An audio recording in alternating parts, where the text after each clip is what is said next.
Graças a Deus, mais um dia que Deus nos dá, mais uma manhã de sol, uma manhã gostosa, uma manhã que nos faz lembrar da glória de Deus, porque Deus é tremendo, Deus é fiel, e Ele quem nos dá a vida em abundância, que nos deu mais um tempo. O dia de hoje é um tempo especial e eu quero dizer para você que esse dia de hoje é todo seu. Deus deu para você fazer com a vida que Ele também te deu, aquilo que você quiser, mas que você não deve se esquecer que nós vivemos para a glória de Deus. E como vivemos para a glória de Deus, as nossas ações, as nossas atitudes, as nossas palavras, o nosso dia todo deve ser dentro dos padrões que Deus estabeleceu. E lembrando, óbvio, que hoje de manhã, quando você abrir os olhos, as misericórdias do Senhor já haviam sido renovadas sobre a sua vida. Porque Deus é fiel. 68 anos de igreja, Só um minuto.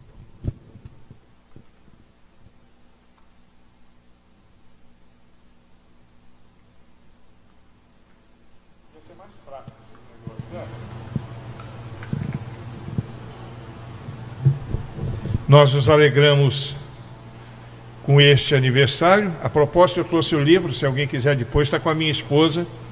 Eu vou embora logo depois do culto, a minha esposa continua à noite e vai estar disponível agora de manhã. Só tem 14 exemplares, então se alguém quiser depois, já pega com ela. E quando nós pensamos no aniversário da igreja, e isso acontece uma vez por ano, obviamente, é uma oportunidade sensacional de nós pensarmos especificamente na igreja. Se nós queremos um avivamento, se nós buscamos um avivamento, nós precisamos saber exatamente o que é a igreja. Precisamos saber exatamente os princípios desta igreja e, acima de tudo, a sua missão. E nessa manhã, então, de domingo, com o tempo que me é concedido, eu gostaria de conversar com os irmãos a respeito disso, com base na palavra de Deus, para que nós pudéssemos relembrar e às vezes alguns até ajustar. Tem coisas que, quando pensamos na igreja, nós falamos que quebram alguns paradigmas, principalmente de alguns irmãos mais antigos, que têm uma visão mais assim, diferente de algumas questões que a Bíblia ensina de fato. Eu não estou dizendo com relação à idade, eu estou dizendo com pessoas que às vezes aprenderam de uma forma na vida toda e não refletiram muito sobre aquilo. Então, às vezes, alguns padrões quebrados. E o primeiro padrão que eu quero quebrar, e eu já quero começar literalmente chutando o pau da barraca, né? Lembrando uma coisa que é muito importante, que quando nós pensamos em igreja, nós não podemos nos esquecer. Isso não é igreja. O templo não é igreja. O templo, sociologicamente falando, ele é igreja. É uma instituição denominada igreja, que é reconhecida pela comunidade, pela sociedade, como um lugar onde congregam pessoas que têm a visão relacionada com aquela fé, com aquele modo de pensar, e se agregam no mesmo lugar. Mas é bom nós lembrarmos que aqui não é a habitação de Deus. Preste atenção no que eu vou te falar. Para alguns isso pode soar até meio estranho. Como assim, pastor? Eu sempre soube que a igreja é a casa do Senhor. Não, a igreja, templo, não é a casa do Senhor. A Bíblia diz que Deus não habita em templos feitos por mãos humanas. Então, a não ser que este templo tenha sido construído por anjos, ou de uma forma sobrenatural, aqui não é a casa de Deus. Aqui é o lugar onde a igreja do Senhor se reúne. E é diferente. Nós somos a habitação do Senhor. Eu e você. Nós somos o lugar onde Deus habita, a nossa vida, no momento em que nós recebemos a graça de Cristo sobre nós. E este lugar, este edifício, esse templo, é o lugar onde nós que somos a igreja nos reunimos. Se nós estivéssemos reunidos agora no pátio, ali seria o lugar da habitação de Deus. Quando nós vamos embora para as nossas casas, Deus não fica aqui dormindo. Não é aqui a casa dele. Vocês entendem isso? E é muito bom nós falarmos isso, porque tem alguns irmãos e irmãs que sacralizam, né, o templo como se o templo fosse a casa de Deus, e não é. E alguns vão dizer, mas pastor, não está escrito na Bíblia, alegrei-me quando me disseram vamos à casa do Senhor? Tá, mas num outro contexto. Num contexto onde Deus de fato se fazia presente naquelas edificações, porque a igreja não existia. Jesus Cristo não havia vindo ao mundo ainda, não havia estabelecido a igreja que somos nós, não havia feito de nós um só corpo. E é isso que nós precisamos pensar. Então a primeira coisa que eu falo é que a igreja não é o templo.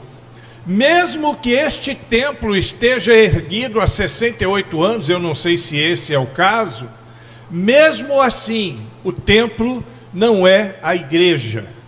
Ela é a igreja visível, mas num contexto sociológico e não espiritual. A igreja somos nós.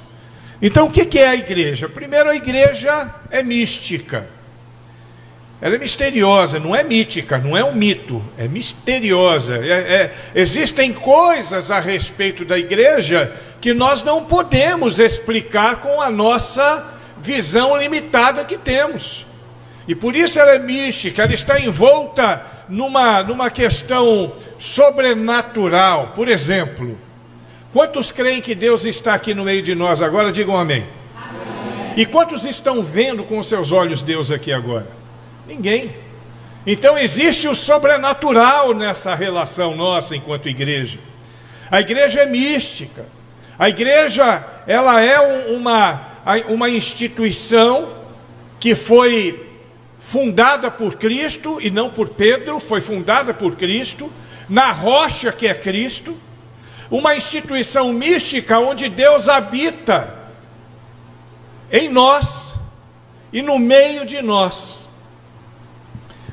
Assim como é errado também, ou não é, pelo menos não é o ideal dizer que eu sou igreja. Eu não sou igreja, nós somos igreja. É no plural, quando nós estamos juntos nós somos igreja, porque a igreja é um corpo.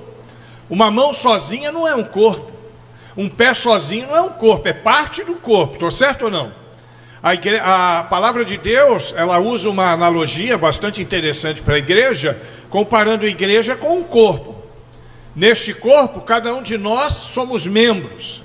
E para que a igreja seja igreja, os membros precisam estar juntos. Então, a igreja é mística, a igreja é um corpo, a igreja é militante, a igreja ela se movimenta, ela é um organismo vivo. É por isso que nós dizemos, dentre as muitas figuras de igreja, nós podemos dizer que a igreja é organizacional e orgânica. Organizacional, quando nós nos identificamos com um CNPJ. Então, esta é a Igreja Batista Betel. Ela tem um CNPJ. Ela é uma pessoa jurídica. Ela tem um estatuto que rege a sua vida dentro da lei, dentro dos princípios que foram estabelecidos e contratados através desse estatuto. Mas a igreja também é orgânica. E como igreja orgânica, nós não somos a Igreja Batista Betel e nem a Igreja Batista Primeira Igreja Batista em Medeiros Neto. Como igreja orgânica, nós somos a Igreja de Cristo. Ela é um organismo vivo que se movimenta, que cresce, que se desenvolve, e que não está contida numa placa de igreja, não está contida num escopo de dogmas e doutrinas, não está contida no entendimento de um determinado grupo religioso. Como igreja orgânica, nós somos um com os presbiterianos, nós somos um com os metodistas, nós somos um com os assembleianos e aí por diante. Essa é a igreja orgânica que nós somos. E a igreja que faz aniversário aqui é a igreja organizacional. Aquela que foi fundada há 68 anos, certamente passou por um concílio, teve uma ata de fundação, tem um estatuto, provavelmente um regimento interno, um código de ética, tudo isso. Então, não nos esqueçamos disso. A igreja, ela é orgânica. E ela também é um corpo, como já falamos, mas explicando melhor. A igreja é um corpo na medida que cada um de nós cumpre um papel nesta igreja. Nenhum de nós aqui, nenhum de vocês estão aqui por acaso. Um dia eu passei na rua, ouvi o pastor pregando, gostei da mensagem, entrei, estou aqui até hoje, há 30 anos. Não. Você está aqui porque Deus trouxe você para cá.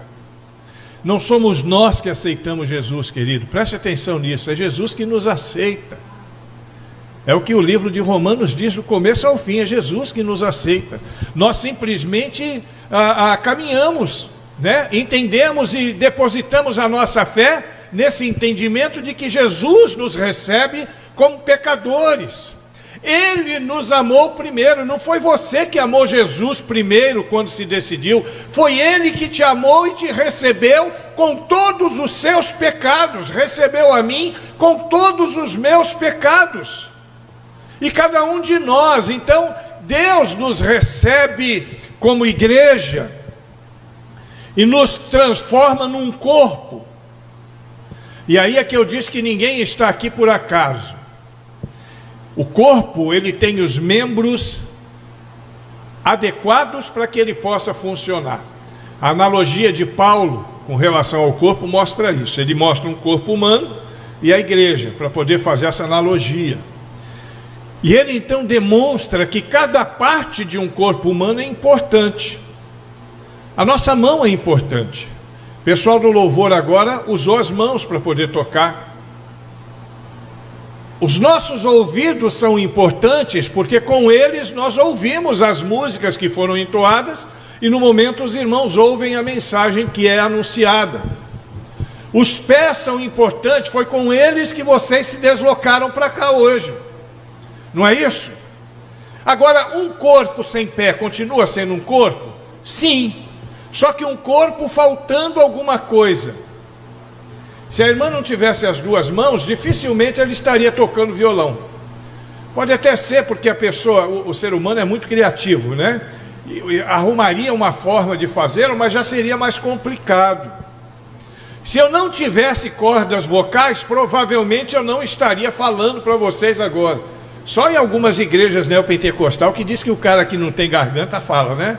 Aqui entre nós a gente não acredita nessas coisas não. Nós acreditamos num Deus que pode todas as coisas, mas que não fica fazendo gracinha para os outros como alguns acham que ele faz. Nós somos um corpo e cada um de nós tem importância. Quem é o mais importante nesse corpo? Obviamente é Jesus Cristo. Mas entre nós os humanos, será que é o pastor que prega? Será que é o irmão que dirige o louvor? Será que é a irmã que faz a faxina? Será que é o irmão da sonoplastia? Ou o irmão que fica na portaria? Nenhum dos irmãos é mais importante do que o outro, nem o pastor. Cada um de nós cumprimos um papel. E é óbvio que esse papel ele tem seus desdobramentos, as suas responsabilidades. Pastor Assis não é mais importante do que ninguém aqui, mas ele tem responsabilidades que outros irmãos não têm. E assim por diante. Então nós somos um corpo, a igreja é um corpo, e é bom que nós pensemos nisso nesse dia de aniversário, Porque nós aprendemos na Bíblia, em vários lugares, o seguinte: a unidade na diversidade. O que é isso? Nós somos diferentes uns dos outros, mas nós precisamos ser unidos. Aquilo que eu faço não é aquilo que o irmão faz, mas aquilo que eu faço não é mais importante do que aquilo que o irmão faz, e o irmão precisa estar unido comigo e eu unido com o irmão, amém? É desse jeito. Quando eu penso em igreja, eu preciso pensar nisso. Alguns irmãos às vezes se sentem desprestigiados, menosprezados. Ah, pastor, mas eu não sou bem assim não. Eu conheci um irmãozinho que ele falava assim: eu sou o menor dos pequeninos. O Geno Caetano: sou o menor dos pequeninos. Nada, meu irmão, só se for menor de tamanho mesmo. Aí pode ser, né? Um anão vai ser o menor dos pequeninos. Mas no corpo de Cristo nós somos iguais. O que é mais importante, uma mão ou o pé? Você prefere ficar sem a mão ou prefere ficar sem o pé? Nenhum nem outro, porque a mão é tão importante quanto o pé. Tudo bem, mas a mão sem o antebraço, ela funciona? E o antebraço sem o cotovelo funciona? E assim por diante. São articulações que ligam um membro no outro. As articulações que nos ligam chama-se Espírito Santo de Deus, que nos une e que dá a cada um de nós dons e talentos que precisam ser usados neste corpo aqui, ó. Estamos comemorando, os irmãos estão comemorando 68 anos de atividade, e vale refletir, você que está aqui nesse tempo, que não é o mesmo, eu não sei se tem algum membro fundador aqui, mas a maioria certamente não é membro fundador, se você está sendo de fato útil nesse corpo, como um membro que precisa ser útil num corpo humano. Qual o legado que você está deixando? Qual a marca que você está deixando no corpo? Ou através do corpo? Porque tem gente que acha que só vir na igreja, dar o dízimo, é o suficiente, mas não é não, irmãos. Igreja é mais do que isso. Outra coisa que eu quero ver: quanto custou essa igreja? Alguns vão dizer: pastor, o projeto dessa igreja foi caro. Só de fundação nós gastamos 150 mil reais. Alguns falarão isso, eu já ouvi muito disso. Pastor, está vendo essas janelas? Só de janela, só de vidro aqui nós gastamos 100 mil reais. Engano, irmãos. A igreja, o valor da igreja não pode ser definido por reais, por dólares, porque segundo o texto de Atos, capítulo 20, versículo 28, o preço da igreja foi o sangue de Jesus Cristo. Foi o valor que foi pago. Então você percebe que é um valor muito maior, que não pode sequer ser mensurado. Quem que vai dizer o que pode se comparar com o amor de Deus? Quando a gente lê o texto áureo da Bíblia, que é João 3,16, porque Deus amou o mundo que deu seu Filho unigênito, para que todo aquele que nele crê não pereça, mas tenha vida eterna. Eu penso nesse amor e chego à conclusão de que esse amor é imensurável, não dá para medir. Esse amor é incomparável, não tem nada que possa ser comparado a esse irmão, a esse amor. Esse amor é incontestável, não dá para contestar esse amor. Você entende isso, irmãos? Então o preço dessa igreja foi muito mais do que aquele que saiu do bolso dos irmãos no decorrer desses 70 anos. Foi o sangue de Jesus Cristo. Deus, 100% Deus, que se tornou homem, 100% homem, para pagar o preço por sua vida e por minha vida, para me tirar lá do presídio, como me tirou, para tirar a raio do lesbianismo, mas para tirar você da sua vida de pecado também, porque eu quero dizer, olha aqui para mim, presta atenção no que eu vou te dizer. Tenho testemunho forte, não tenho? Mas o seu testemunho é tão forte quanto o meu, porque para Deus, tanto eu quanto você, antes de Jesus Cristo, éramos pecadores condenados e destituídos da glória de Deus. E agora em Jesus Cristo, eu e você somos pecadores lavados e remidos pelo sangue de Jesus, porque Ele pagou o preço por sua vida, pagou o preço pela minha vida. Então eu preciso, quando eu penso na igreja, quando você que está em casa aí assistindo, quando você pensa na sua igreja, você precisa lembrar que o preço que foi pago para ela foi muito alto. Então você precisa valorizá-la. É como quando você compra alguma coisa de valor em casa. Você compra uma TV de 60 polegadas, bonita, daquela tela de LED especial, aquela que você não precisa nem apertar, é só falar que a televisão já liga, desliga, muda de canal, melhora a sintonia, faz o que quiser. Aí você tem um cuidado danado com aquela televisão, porque ela custou caro. Então tenha um cuidado ainda maior com a igreja do Senhor, que somos nós, com a sua vida, com a nossa vida, com a nossa caminhada. Eu preciso lembrar que o preço que foi pago é incomparável. Ninguém poderia fazer isso por nós, só Deus.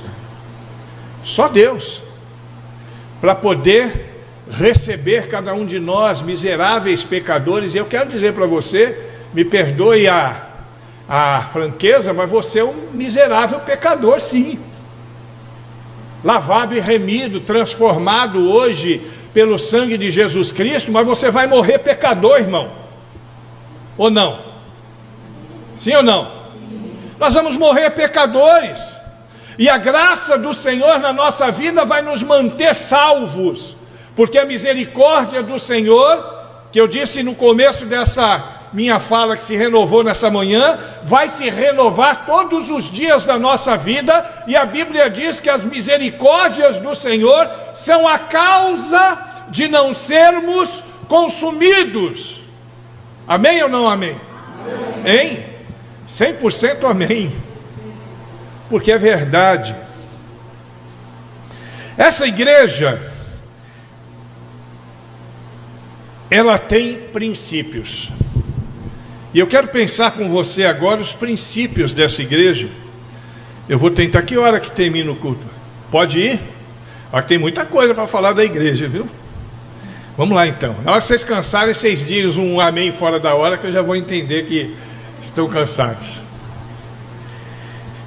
Essa igreja, que não é o templo, que somos nós, que é mística, que é militante, que é um corpo, esta igreja que custou o sangue de Jesus Cristo, do Deus encarnado, próprio Deus encarnado, para poder no nosso lugar pagar o nosso valor, nosso preço.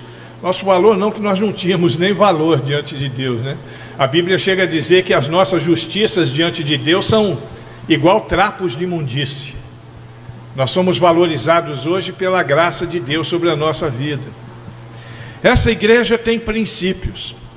E quando eu vejo a primeira igreja evangélica, que é citada na Bíblia, lá em Atos capítulo 2, ali é o início da igreja evangélica, eu vejo alguns princípios dessa igreja, que nós que somos a igreja contemporânea precisamos viver.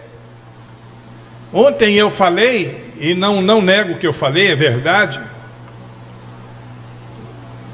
A igreja de 20, 30 anos atrás está diferente hoje. Claro que algumas mudanças sociais, mudanças contextuais, mudanças das mais diversas fizeram que a igreja também mudasse. Mas pode mudar muita coisa na igreja, só não podem mudar os princípios, porque princípios são eternos. É por isso que eu sempre digo, tem gente que acha que esse livro, a Bíblia Sagrada, é um livro de regra, e não é, é um livro de princípio. É um livro de princípios. E princípios são imutáveis, regra não. Não tem aquela coisa que fala assim, toda regra tem exceção, mas o princípio não tem exceção. Princípio é princípio, ponto final.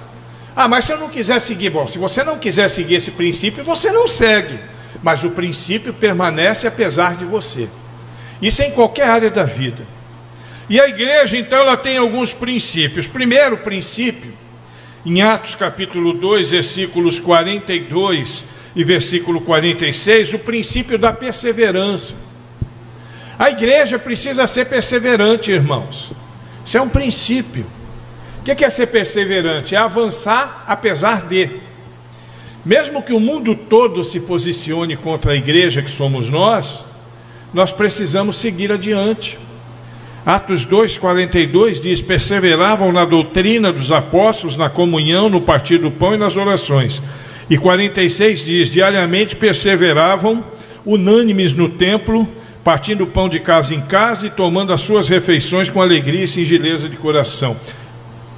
Essa é a primeira igreja evangélica, a primeira igreja cristã, vamos dizer assim, porque a partir dessa igreja surgem também outras igrejas que não são evangélicas, ou pelo menos não se intitulam como tal. Tem as reformadas, tem a igreja católica, tem algumas outras igrejas que têm outra denominação, mas que partem, que nascem daqui. Essa igreja era perseverante. Ela nasceu a partir de um sermão de Pedro, um sermão lindo que Pedro faz no dia da festa de Pentecostes, e ali tem 3.000 convertidos num sermão. Hoje em dia você prega, faz apelo, ninguém se dobra a Jesus Cristo. Por isso que eu estou dizendo que a igreja está mudando. Até os apelos. Quem é antigo aqui se lembra que não tinha um culto que um pastor não fizesse um apelo para meia dúzia, 8, 10 pessoas se converterem. Eu me lembro de pastores, quando eu era mais jovem, eu me lembro de um pastor Gruvira, lá no estado do Espírito Santo. Uma vez passaram a palavra para ele muito tarde, ele abriu a Bíblia, leu um texto, fechou a Bíblia e fez um apelo. Teve um monte de decisão. Ali, o sermão de Pedro, foram 3.000 decisões. E surge então a igreja, aquelas 3.000 pessoas congregam, se agregam, elas se tornam um só corpo, como a Bíblia, como Paulo vem depois orientar, como Jesus já havia profetizado. E eles eram perseverantes no meio das lutas. Aqueles irmãos tinham lutas, irmão. E não é a lutinha que nós temos não, de às vezes marido ficar bravo porque você chegou tarde e não fez o almoço, do seu pai brigar com você porque você só quer ir na igreja agora, do seu filho ficar te criticando: a mãe, sai desse negócio de igreja aí, só querem tomar seu dinheiro.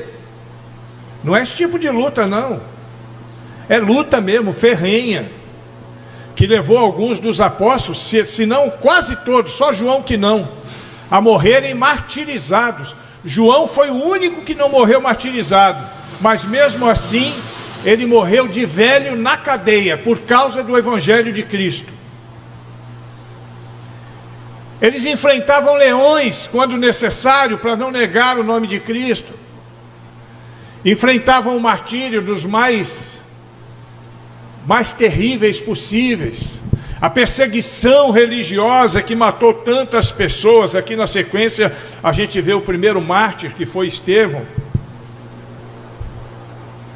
Mas eles perseveravam na doutrina, perseveravam na comunhão, perseveravam no partir do pão, perseveravam nas orações, perseveravam com alegria e com simplicidade, singeleza de coração.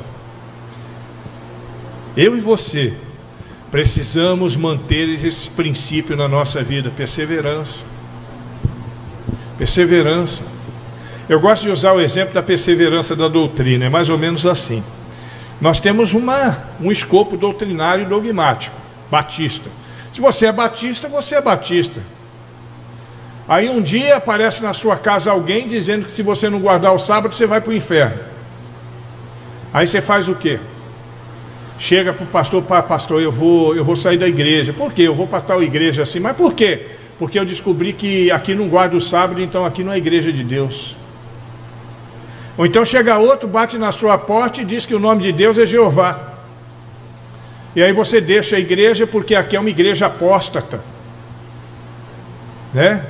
Ou chega outro dizendo que o anjo Moroni deu uma revelação qualquer. Você abandona a igreja porque você acredita mais na revelação do anjo Moroni do que das escrituras. Não tem perseverança. Quantos irmãos, eu fico imaginando, eu vou pensar nessa igreja que estou pregando aqui, Quantos irmãos no decorrer desses 68 anos se mantiveram fiéis, estão firmes, alguns vivos, mas quantos se desviaram da igreja do Senhor por causa da falta de perseverança? Não aguentaram uma briguinha, um probleminha. Pastor, eu vou sair dessa igreja, ninguém gosta de mim. Aquela coisa, ninguém me ama, ninguém me quer. Toma vergonha na cara, irmão. Você não está aqui para ser amado não, você está aqui para amar. Só o fato de você estar aqui já demonstra que você foi amado. Que história é essa? Pastor, eu vou embora porque eu não gosto daquele irmão. Mas você não gosta daquele irmão por quê? Pastor, nunca me fez nada, mas eu não vou com a cara dele. Que é isso, irmão? Misericórdia. Tem gente que é desse jeito. Vai embora porque não concorda com a roupa que a irmã usa. Vai embora porque não concorda com a pregação do pastor. Vai embora porque não concorda com a bateria. Ô irmão, você não está aqui para agradar a sua própria vida, não. Nós estamos aqui para adorar a Deus. O grupo musical não está aqui para fazer bonito para você dançar, não. O grupo musical está aqui. Eu sempre digo na minha igreja o seguinte, eu falo, irmãos, eu não quero na igreja um grupo de artistas. Eu quero na igreja um grupo de pessoas que conduzam a igreja à adoração. É isso. Um grupo de pessoas que conduzam a igreja à adoração. Não é fazer malabarismo na igreja, tocar bonito. Isso é bom, é legal, eu gosto. Eu dou valor, né? Dou valor. Na minha igreja também tem músicos bons como os daqui. Mas o músico precisa entender isso. Porque esse é um princípio. E é o princípio de você não sair da igreja porque você não gosta do estilo de música. Pastor, para mim, é só o cantor cristão. Ou então outro diz assim, não pastor, para mim cantor cristão, isso é coisa da antiga. Eu gosto dos cânticos novos. Irmão, no nome de Jesus Cristo, seja perseverante, apesar das circunstâncias. Tem aquele hino bonito? Não olhe as circunstâncias, não olhe o seu amor, seu grande amor, não me guio por vistas, alegre estou e vou. Alegre vou, mas não é vou embora, vou me manter nessa caminhada. O segundo princípio que eu vejo aqui é do temor. 43 diz assim, em cada alma havia temor, e muitos prodígios e sinais eram feitos por intermédio dos apóstolos.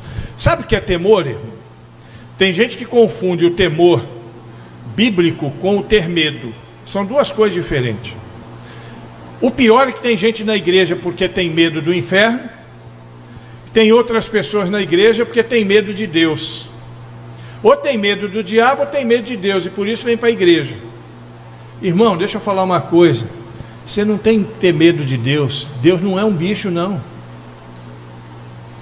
Deus é a expressão exata do amor. É isso que é Deus. Ele é Deus. Deus é o amor elevado a N potência. Não dá nem para imaginar. E Deus não é. Quando eu era jovem eu pensava assim, que Deus era um velhinho de roupa branca, de barba branca, que ficava na nuvem com um raio.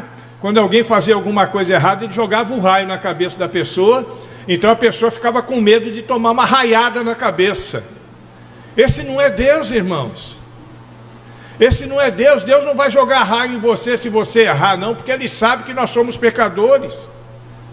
Ele nos criou e Ele sabe tanto que somos pecadores, que Ele enviou Jesus Cristo para morrer no nosso lugar, porque nós não tínhamos competência, nem para morrer nós tínhamos competência.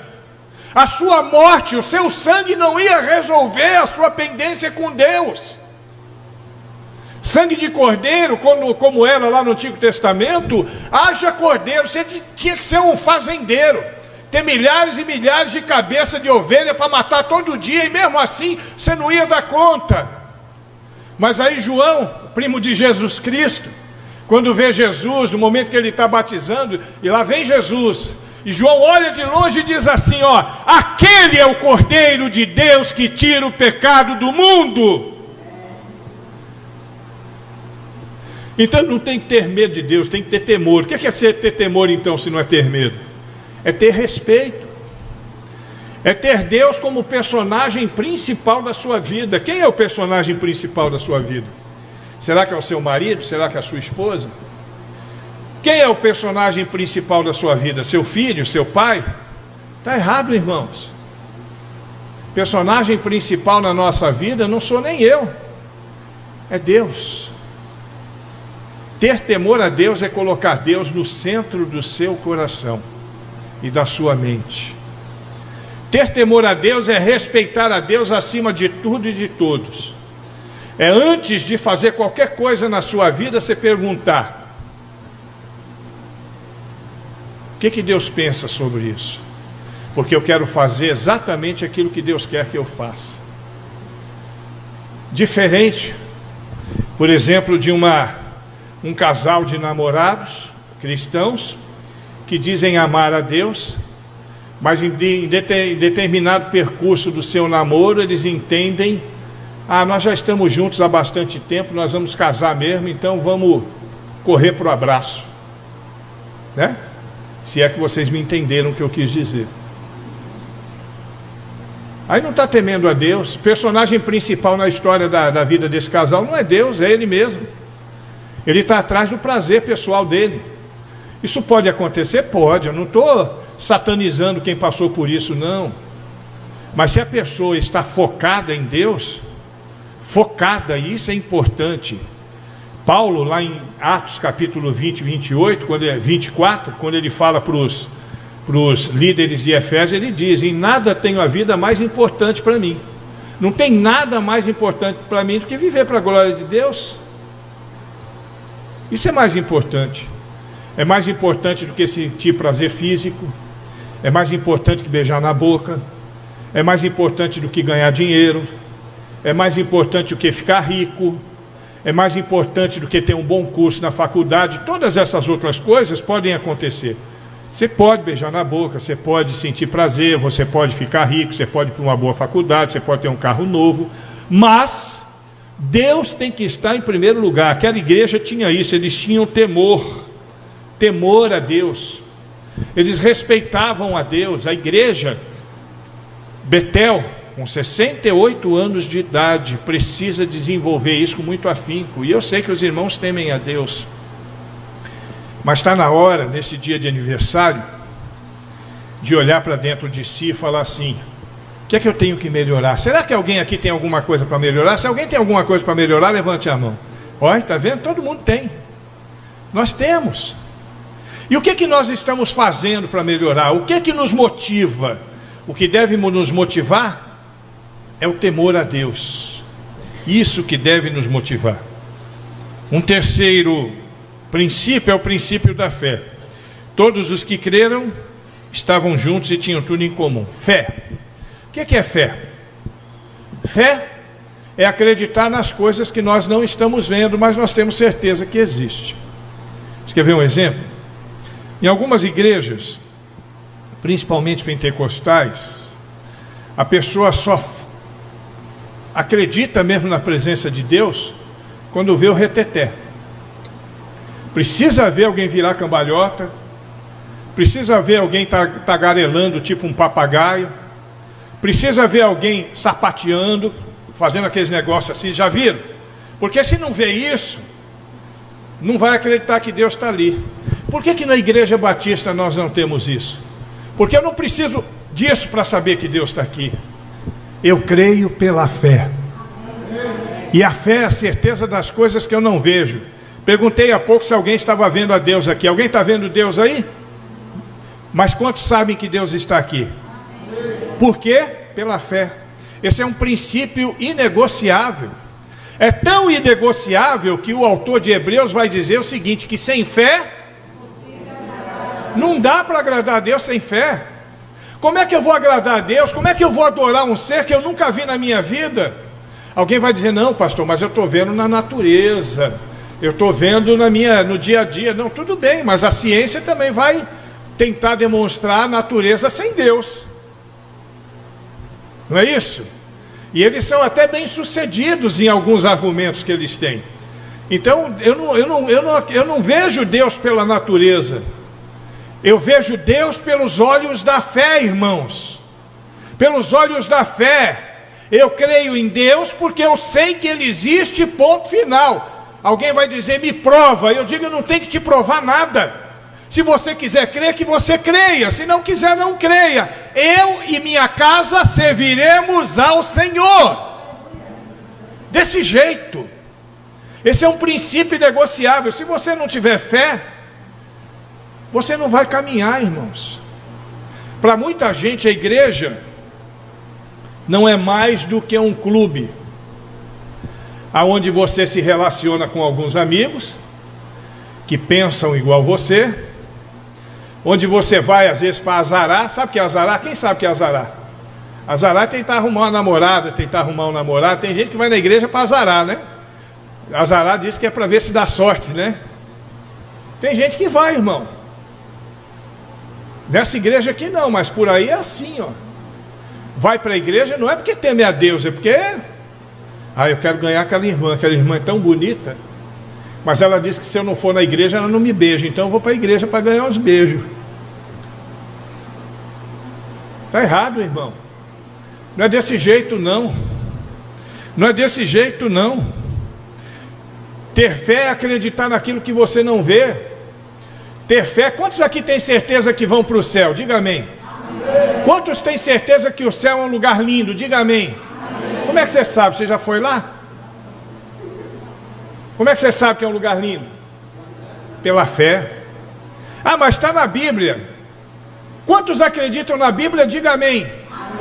Mas se você acredita na Bíblia, é pela fé, porque ela foi escrita por homens. É fé, irmãos, isso é inegociável na nossa caminhada como igreja. Se você não tem fé, você não faz parte da igreja, porque é impossível agradar a Deus. Aqueles que não têm fé não agradam a Deus. Um outro princípio ainda aqui é o da compaixão. Todos os que creram estavam juntos e tinham tudo em comum. Vendiam as suas propriedades e bens, distribuindo o produto entre todos. O que é compaixão? É você olhar a dor do outro e sentir no seu próprio coração aquela dor. E é você fazer alguma coisa por isso. Porque tem gente que sente a dor do outro, mas não faz nada. Tiago, capítulo 2, ele dá um exemplo claro disso, né? Ele fala que você passa, Tiago 2, a partir do versículo 14, depois você leia. Você passa, você vê uma pessoa no chão, com fome, com frio. Aí você vai lá, você prega o evangelho, faz o apelo, a pessoa levanta a mão, você ora, faz a pessoa fazer a oração de arrependimento.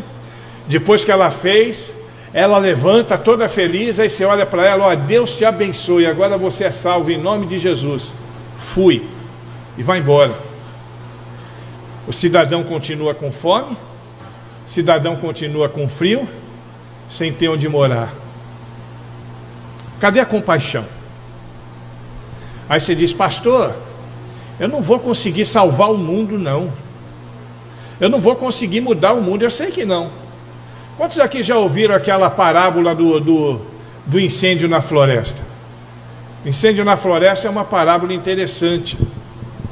Diz que uma grande floresta pegou fogo. E os bichos começaram a correr. Todos os bichos corriam. Por causa do incêndio que tomou uma grande proporção. E no meio daquela correria de bichos, um animalzinho se destacou.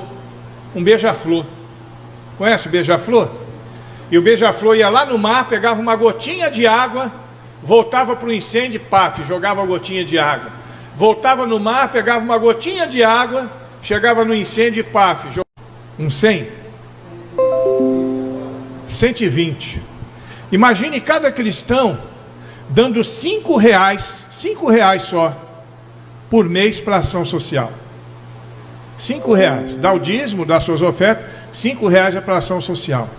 Imagina quantas cestas básicas vocês poderiam comprar no final de um mês. E isso durante o ano, quantas?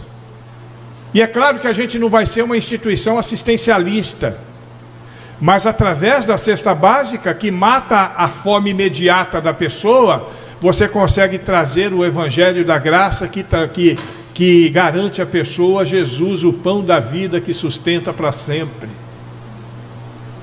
Nós precisamos ter compaixão. Precisamos viver nessa questão. E a última que eu quero pensar aqui dos princípios é a unidade. Olha o que é a igreja, eu já falei sobre isso, né? Mas eu vou dizer de novo aqui nas palavras de Lucas, aqui em Atos capítulo 2, versículo 46. Diariamente, todos os dias, eles perseveravam unânimes no templo. O que quer dizer unânimes? Juntos, com um só discurso, com um só diálogo, com um só propósito, unânimes no templo, todos os dias. Partiam um pão de casa em casa. Hoje vai ser na casa do Mel, que amanhã vai ser na casa do pastor, depois da manhã na casa da irmãzinha lá, no outro dia na casa do irmão, porque eles eram unidos. É a figura da família.